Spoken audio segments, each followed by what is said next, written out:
Doctor ortho Ayurvedic oil and capsule. अब दर्द भी घुटने टेकेगा।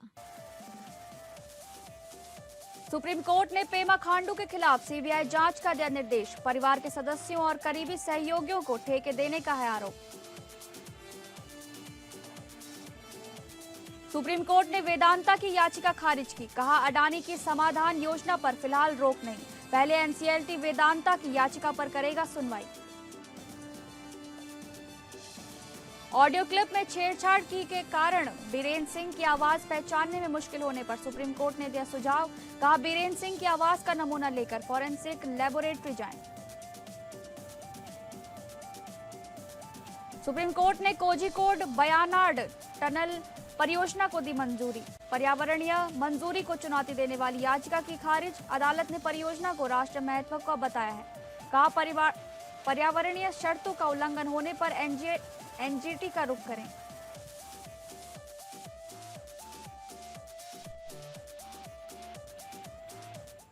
नमस्कार, मैं हूं आपके साथ शालिनी राणा। एपीएन के लोकप्रिय कानूनी प्रोग्राम लीगल हेल्पलाइन में आपका स्वागत है। इसमें हमारे कानूनी विशेषज्ञ रोजमर्रा की जिंदगी की समस्याओं से जुड़े कानूनी मसलों पर आपकी शंकाओं का समाधान करते हैं। आप भी इस प्रोग्राम से जुड़ सकते हैं और फोन करके कानूनी राय ले सकते हैं। आज हम कालाबाजारी और जमाखोरी से जुड़े कानूनी प्रावधान पर जानकारी देंगे। इसी विषय पर ज्यादा जानकारी देंगे हमारे आज के कानूनी विशेषज्ञ अधिवक्ता परमानंद पांडे जी। परमानंद पांडे जी, आपका बहुत बहुत स्वागत है लीगल हेल्पलाइन में। तो दर्शकों, अगर आपका इस विषय से जुड़ा कोई सवाल है तो आप फोन से जुड़कर ज्यादा जानकारी ले सकते हैं। हमारे फोन नंबर्स हैं 0120612793 हमारा दूसरा फोन नंबर है 0120612793। वापस चलेंगे हमारे आज के कानूनी विशेषज्ञ अधिवक्ता परमानंद पांडे जी के पास और जानेंगे कि आवश्यक वस्तु अधिनियम 1955 क्या है। शालिनी जी, देखिए, ये इसको कहते हैं, पहले नाम इसका रखा गया था एसेंशियल कमोडिटीज एक्ट। उसका अनुवाद उन्होंने कर दिया है, लेकिन ये सिंपल एक्ट ये 1955 में, और ये कानून को लागू करवाने के लिए सारी जिम्मेदारी राज्य सरकार को दी गई है कि आप इसका कानून का पूरी तरह से पालन कराने की कोशिश करें। इसमें खास तौर पर ये चीज हो जाती है कि जैसे आजकल ये इस कानून का बहुत जरूरत पड़ गई। अभी क्या है कि रसोई गैस सबसे ज्यादा स्कैर्सिटी हो गई, उसका अभाव हो गया, चल रहा है, लंबी लंबी लाइनें लगने लगी, और कुछ ऐसे भी लोग हैं जो इस चीज का लाभ उठाते हुए वो जमाखोरी करने लगते हैं, जमाखोरी करके उसको मोटे दाम पर बेचने लगते हैं। तो इन सारी चीजों को उपभोक्ता को कोई नुकसान न होने पाए, उसको समय समय पर चीजें मिलती है, और जमाखोरी न होने पाए, इस चीज को रोकने के लिए इस कानून का अपनाया। इसका पर्पज ये है कि मान लीजिए जैसे आजकल कुकिंग गैस की कमी पड़ गई, तो कुकिंग गैस की कमी को आप देखिए कि हम अनावश्यक जमाखोरी न करें, और अनावश्यक जमाखोरी करने के बाद उसको ऊंचे दाम पर बढ़ा करने से, ये इसका उद्देश्य है। कि यह तो केवल आज की बात है, पहले भी ऐसा होता रहा। पहले तो क्या होता था कि आपको चीनी की जरूरत पड़ गई, चीनी कोटा से मिलती थी, तो चीनी मिलने के लिए आपको लाइन लगानी पड़ती थी, और उसी में क्या होता था, जमाखोरी करते थे, लोग लेते थे। फिर आपको देखा होगा कि आपने तेल की जरूरत पड़ गई, तो सरसों के तेल की में जमाखोरी हो गई। तो ऐसे जमाखोर लोग जो हैं, ब्लैक मार्केट के लोग हैं, होर्डिंग करके वो क्या करते हैं कि आपकी मजबूरी का फायदा उठाते हैं। यही इसी को रोकने के लिए कि आपकी मजबूरी का, उपभोक्ता की मजबूरी का किसी तरह से कोई फायदा न उठा पाए, और एक ऐसी स्कैर्सिटी ना क्रिएट कर दीजिए, आर्टिफिशियल स्कैर्सिटी, जिससे लोगों को परेशानी झेलना पड़े। यही इस कानून का उद्देश्य है। जी परमानंद पांडे जी, आगे हम आपसे जानना चाहेंगे कि आवश्यक वस्तु अधिनियम 1955 के लक्ष्य और उद्देश्य क्या है। लक्ष्य तो यही है कि ऐसी स्थिति न आने पाए जिससे लोगों को किसी तरह की परेशानी को झेलना पड़े। और इसका उद्देश्य इसका लक्ष्य और उद्देश्य दोनों एक ही है कि आपको मान लीजिए दवा की कीमत की लोग कई बार ऐसा देखने में आया होगा कि डायबिटीज की दवा की कीमत लोग तो बढ़ा देते हैं और बढ़ाने के बाद लोग परेशान हैं। अभी तो कोविड में क्या हुआ, कोविड के दौरान तो कई ऐसी चीजों के दाम बेतहाशा बढ़ा दिए गए थे, लोग परेशान हो गए थे। तो ये तो कहिए कि सरकार ने ऐसा किया कि नहीं कोविड का टीका लगेगा और सबको फ्री लगाया जाएगा, तब जाकर के इस पर रोक लगा। नहीं तो क्या होता था कि कोविड के टीका लगाने के लिए लोग कहते थे ये टीका ठीक है, वो टीका ठीक है, और इसमें लोगों ने 50,000 रुपए तक शुरू में खर्च करके लगवाए। बाद में उनसे नुकसान हुआ या फायदा हुआ, बाद में सरकार ने क्या किया, कहा नहीं ये टीका सब व्यक्ति को, सब आदमी को फ्री ऑफ कॉस्ट लगाया जाए। तो इस उद्देश्य इसका नियम है एसेंशियल कमोडिटीज एक्ट का कि आपको जो भी कमोडिटी की जरूरत है रोजमर्रा की जिंदगी में, दालों से लेकर के, तो अभी क्या हुआ, किसी समय प्याज के दाम बढ़ जाते हैं, आपने सुना होगा कि प्याज के दाम अचानक जो है 150-200 रुपए हो गए, कभी लहसुन के दाम बढ़ जाते हैं, कभी किसी चीज के दाम बढ़ जाते हैं, कभी दाल के दाम बढ़ गए, तो कभी और भी चीजों के दाम बढ़ा दिए जाते हैं। ऐसी स्थिति को रोकने के लिए और जमाखोरों से निजात पाने के लिए ही इस देश को ध्यान में रखा गया है कि हम एसेंशियल कमोडिटी एक्ट को लागू करेंगे। यही इसका लक्ष्य है, यही इसका उद्देश्य जी। इसी पर हम आपसे जानना चाहेंगे कि आवश्यक वस्तु अधिनियम, भारत में आवश्यक वस्तुएं क्या हैं? देखिए आवश्यक वस्तु तो ऐसी चीजें आपने ठीक ही पूछा कि आवश्यक वस्तु क्या है। जैसे तमाम तरह की दवाइयाँ जो हैं, आदमी परेशान होता है तो वो दवाइयाँ अगर नहीं मिलती तो आवश्यक वस्तु के अंतर्गत आता है। आपका उसमें 50 रुपया दाम होता है तो उसको वो करीब 100 रुपया दाम बना करके ले। आवश्यक वस्तु में खाने पीने की रोजमर्रा की जिंदगी में जैसे गेहूं, चावल, आटा, दाल, ये सब्जी और नमक, तेल, ये सारी चीजें जो है आवश्यक वस्तु के अंतर्गत आती है। इन्हीं में और भी बहुत ऐसी चीजें हैं जैसे आपका बिजली, पानी ठीक से मिलता है, ये भी आवश्यक चीजें मिलता है। तो इन सारी चीजों को आप देखिए, पेट्रोल भी आजकल आवश्यक वस्तु के अंतर्गत आ गया है कि लोगों को आना जाना एक जगह से दूसरी जगह जाने के लिए पेट्रोल की जरूरत पड़ती है। अगर पेट्रोल नहीं मिलेगा तो वो कैसे चलेंगे, तो ये भी एक आवश्यक वस्तु के अंतर्गत आ गया। तो ये जो चीज जो हमारे जीवन के रोजमर्रा की जिंदगी में आवश्यक है वो आवश्यक वस्तु के अंतर्गत आ गया, और उसी वस्तु को आपको कंट्रोल में ठीक से रखने के लिए, उस पर नियंत्रण रखने के लिए, और वो उसका बेतहाशा वृद्धि न होने पाए, उसकी ब्लैक मार्केटिंग न होने पाए, उसकी होर्डिंग न होने पाए, तो ये इस कानून को बनाया गया है। और यही इस कानून में खास चीज रखी गई है कि हम ये कौन सी चीजें खास हैं। जैसे आपको रोजमर्रा की जिंदगी में पानी है, आपका बिजली है, आपका दवाई है, आपका दवाई में दवा दारू जो कहते हैं उसको आप दारू की संख्या मत लीजिए तो उसका अर्थ दूसरा हो जाता है। ये उद्देश्य है, दवा दारू एक मीडियम है।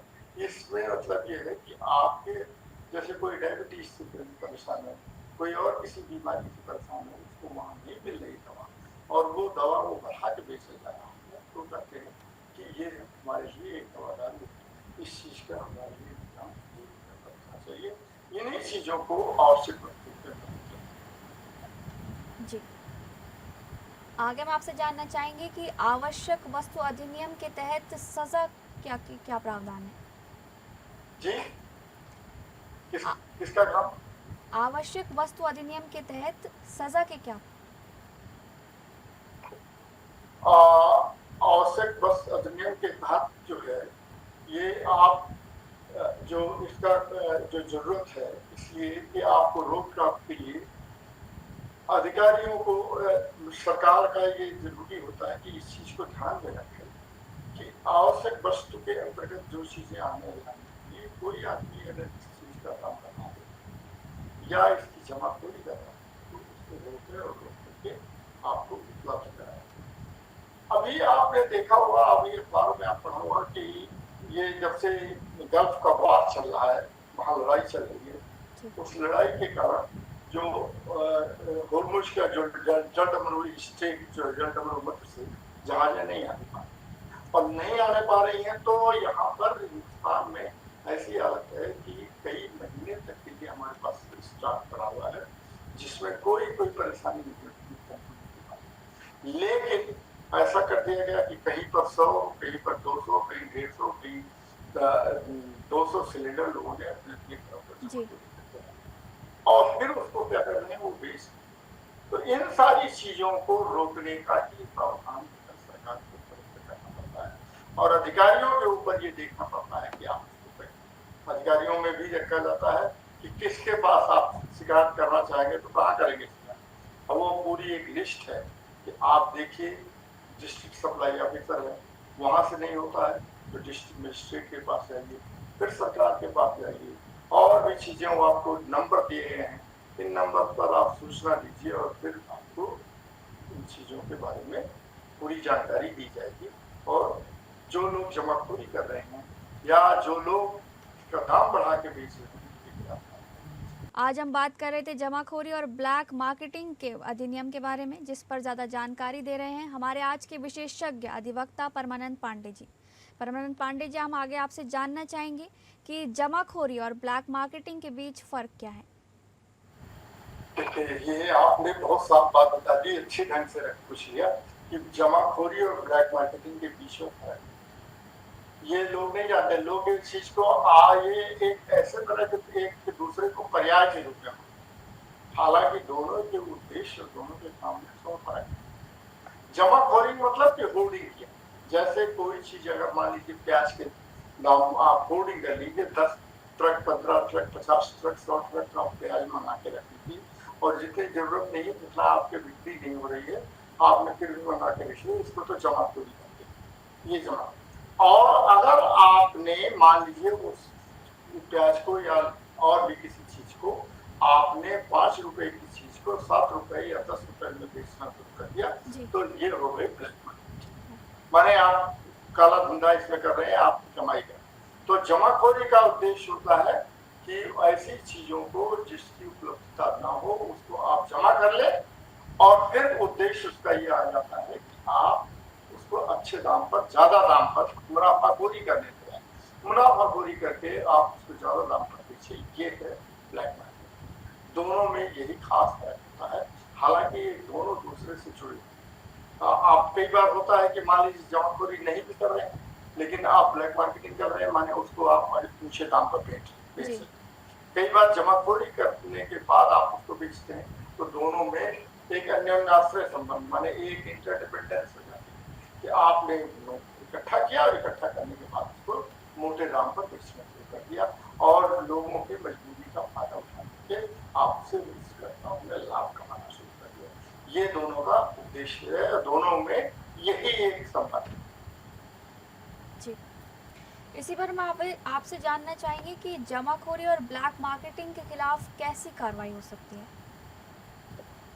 जमाखोरी और ब्लैक मार्केटिंग के खिलाफ तो ये इस कानून को ही इसीलिए बनाया गया है कि जमाखोरी और ब्लैक मार्केटिंग के खिलाफ कार्रवाई की जाए। आप सरकार जो है, इस सूचना के मिलने के बाद सरकार की जिम्मेदारी होती है या सरकार के अधिकारियों की जिम्मेदारी होती है कि उस जगह पर जाकर छापा मारे, जो उल्टा सीधा दाम ले रहा है उसको पकड़े, या जो जमाखोरी कर रहा है, जिसको जितना का लाइसेंस मिला है उससे ज्यादा का काम कर रहा है, तो उसके लाइसेंस को रद्द करें, उसके खिलाफ चालान करें, उसके खिलाफ मुकदमा चलाए और मुकदमा चलाने के दौरान कम से कम सरकार जो जरूरत करती है तो 3 महीने से लेकर के 7 साल तक की सजा का प्रावधान होता है कि ऐसा सजा मिलती है। लगता है कि जब कोई काम हो रहा है, सरकार को कहीं न कहीं तो मालूम होना चाहिए ना कि मैं जो कोई काम कर रहा हूँ तो हमारे लोग इसका ढंग से अनुपालन कर रहे हैं और सरकार की जिम्मेदारी आम जनता के प्रति होती है, न कि इन जमाखोरों या जो ब्लैक मार्केटियर्स हैं जो काला धंधा करते हैं उनके प्रति। वो उनको किसी तरह से दंडित किया जाना चाहिए और जनता को लाभ पहुंचाना चाहिए, यही इसका उद्देश्य है। इसी पर हम आपसे आगे जानना चाहेंगे कि सरकार के पास क्या क्या शक्तियां हैं कि वो आवश्यक वस्तुओं की सप्लाई को बाधित होने से रोके। देखिए, शक्तियों की बात तो ये है कि आप शक्तियों में तो ये उनका लाइसेंस अगर मिला हुआ है तो लाइसेंस को रद्द करें, ये सरकार के पास सबसे महत्वपूर्ण शक्ति है। और नहीं रहेगा तो वो कुछ काम नहीं करना है। दूसरी ये है कि सरकार कम से कम इसमें 3 महीने की सजा का प्रावधान, 3 महीने की सजा देने के लिए आप सजा को भेजिए, जेल जाएंगे। फिर ये ज्यादा अगर मान लीजिए रिपीट ऑफेंडर है तो इनको आप 7 साल तक की सजा के लिए काम कर सकते हैं। तो ये शक्तियां हैं कि मान लीजिए गए छापा पड़ने के दौरान हमको 50 सिलेंडर रखने का लाइसेंस मिला हुआ है, हमने वहां 500 रख लिए, 400, तो ये तो जाहिर है कि अवैध काम किया है, गलत काम किया है। इस गलत काम के लिए हमको दंडित करना पड़ेगा और ऐसे लोगों को दंडित करना पड़ेगा। ये जरूरी हो जाता सरकार के लिए। सरकार इन शक्तियों का उपयोग करके निश्चित तौर पर आम जनता का बहुत ही बड़ा भला कर सकती है कि आपने जितना काम दिया गया है उससे ज्यादा दाम पर उसको नहीं बेचेंगे, क्योंकि आजकल तो सिस्टम ये हो गया एमआरपी, मैक्सिमम रिटेल प्राइस में आपका लाभ भी जोड़ करके उस चीज को बेचा जाता है। हालांकि बहुत सारे ऐसे लोग होते हैं एमआरपी पर भी कमीशन देते हैं, कहते हैं कि नहीं इसमें इतना एमआरपी है उससे कम दाम पर मिलेंगे। लेकिन मान लीजिए अगर ऐसी स्थिति आ जाती है, क्राइसिस आ गई है, संकट आ गया, तो उस संकट से निपटने के लिए आप बहुत कर सकते हैं। तो एमआरपी जो मैक्सिमम रिटेल प्राइस है उस पर आप दे सकते हैं, यही इसका उद्देश्य है। और अगर इसको नहीं पूरा कर रहे हैं तो ऐसे लोगों के खिलाफ कार्रवाई की जानी चाहिए और की जाती है, अधिकारी लोग करते हैं। जी, एक खास सवाल परमानंद पांडे जी आपसे, जिसके बारे में दर्शकों ने भी आजकल खबरों में काफी सुना होगा। एस्मा यानी कि एसेंशियल सर्विसेज मेंटेनेंस एक्ट क्या है और इसकी महत्ता क्या है? देखिए शालिनी जी, एसेंशियल सर्विसेज मेंटेनेंस एक्ट, ये बात ठीक कर रहे हैं कि आजकल बहुत चली। मान लीजिए मेरे घर में कोई बात है, मेरी बहू या मेरी बेटी है, वो डिलीवरी से के दौरान से गुजर रही है, चल रही है, उसको हॉस्पिटल में ले जाना है मुझे, मेरे अपनी बेटी को, मेरी अपनी बहू को मुझे हॉस्पिटल में ले जाना। और क्या हुआ कि सड़क पर चलने के लिए उन्होंने एम्बुलेंस नहीं किया और कोई और चीज सड़क कर्मचारी वहां हॉस्पिटल में नहीं गए, तो क्या हुआ, ये एसेंशियल सर्विस जो है एक आवश्यक सेवा है, जिस सेवा को उनको प्रदान करने के लिए आगे आना चाहिए। और इसमें जनहिताय तो है ही, ये एक तरह का इथिकल काम है कि आप उस चीज को जाएं और करें। तो ऐसी स्थितियों में एसेंशियल सर्विसेज मेंटेनेंस एक्ट होता है। और डॉक्टर लोग चले गए हड़ताल पर चले गए, तो मैं अपनी बहू और बेटी को लेके कहाँ जाऊँ, आप बताइए मुझसे, आप कहाँ जाऊँ मैं उनको लेकर। और ऐसी स्थिति है कि पहले तो गांव घर में होता था कि डिलीवरी कैसे भी हो जाती, आजकल तो हॉस्पिटल में लेके जाना पड़ता, जरूरी है ना। एक मैंने उदाहरण दिया, ऐसे ही मान लीजिए आपके घर में बच्चे पढ़ने वाले, और बच्चों को पढ़ने के लिए लाइट की जरूरत होती है, और लाइट जो है काट के हड़ताल पर चले गए, जो कि नहीं हम लोगों ने हड़ताल कर दिया, तो बच्चों की पढ़ाई का हर्ज हो रहा है, ये हर्जा हो रहा है, कैसे इसको आप इस चीज को कैसे रोक पाए। तो यहाँ एसेंशियल सर्विसेज मेंटेनेंस एक्ट लगाया जाता है कि आप इस चीज को देखें कि अभी बस के हड़ताल, अब मुझे कहीं जाना हो गया किसी चीज के लिए, आप डीटीसी की बस है या कोई बस है, बसों की हड़ताल कर दिया, कंडक्टरों ने कर दिया कि नहीं हम ऐसा नहीं करेंगे, हम चलने नहीं देंगे, तो वो ऐसे भी करते हैं वो सड़क पर कोई अपना वाहन लेके भी चलना चाहे तो उसको रोक देंगे। तो ऐसी चीज में आपको रोका जाना जो जाता है, ये एक बहुत गलत काम है। और एसेंशियल सर्विसेज मेंटेनेंस एक्ट के तहत सरकार ऐसे लोगों पर तुरंत कार्रवाई कर सकती है कि मान जो कुछ चीजें एसेंशियल सर्विसेज में नहीं है, हमारा न्यूज़पेपर आता है नहीं आए तो एसेंशियल सर्विस हमारी नहीं है, हमारा और कोई चीज। लेकिन बच्चों की पढ़ाई की बात, अब वो यूनिवर्सिटी में पढ़ रहे हैं या कॉलेज में स्कूल में पढ़ रहे हैं, अब वहां पर आप पढ़ाई के दौरान दिया तो बच्चों की पढ़ाई का नष्ट हुआ, फिर भी वो बहुत एसेंशियल में नहीं आते। लेकिन अगर मान लीजिए कोई हॉस्पिटल जाना चाहता है कोई बिजली के लिए जरूरत पड़ जाती है और ऐसी स्थिति में आप उसको नहीं दे रहे हैं तो ये एसेंशियल सर्विसेज के अंतर्गत आता है और सरकार एसेंशियल सर्विसेज मेंटेनेंस एक्ट के तहत ऐसे लोगों के खिलाफ कार्रवाई कर सकती है। जी, परमानंद पांडे जी, आपका बहुत बहुत शुक्रिया। जमाखोरी, कालाबाजारी रोकने से जुड़े कानून के बारे में तमाम जानकारी हमारे दर्शकों तक साझा करने के लिए। फिलहाल लीगल हेल्पलाइन में बस इतना ही। नमस्कार।